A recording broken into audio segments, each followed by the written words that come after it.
Ano pa ba sagot nyo dun sa tanong ni Kumbachero na yon? May nanalo ba kahapon? Sino ba nanalo? Sa tingin ko ang nanalo dito ngayon ang prosecution. So round 1, prosecution. Oh, Bakit ganon. kamo? Bakit? Bakit? po? Bakit? Terry, bakit?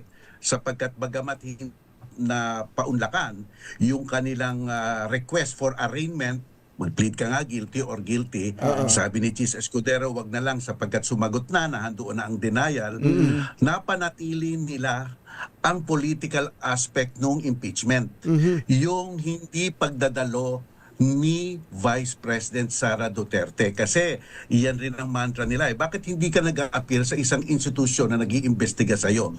So kahit na pansamandali, naisingit nila yung konseptong yon. Hindi uma-attend sa isang napakahalagang hearing. So yon, number 1. Number 2, nung narinig natin yung dalawang panig na nag-uulat sila. Yung presentation. Nagbibigay sila ng oral opening. presentation nila.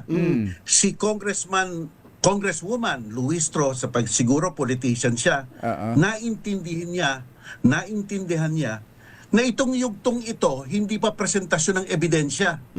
Ito ay para maakit ang mga tao sa tono ng impeachment. So ang mga ginamit niyang mga kataga, yung ating naiintindihan.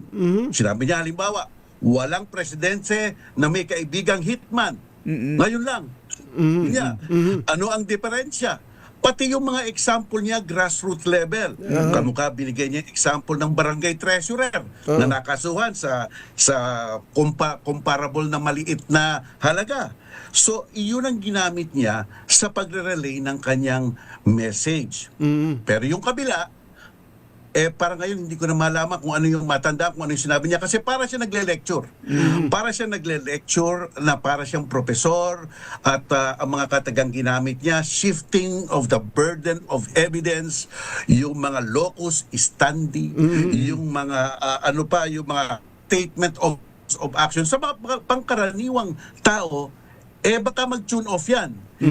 Okay, hindi, ano ba yun? Ano ba yung sinasabi niya? Pero maganda ang dating niya, yung pagsasalita niya, maganda rin naman. Kaya lang, sino ang nag-resonate, mas nag-resonate sa taong bayan? Siyempre yung taong simple ang mga kataga, simple ang mga example, at madaling maintindihan.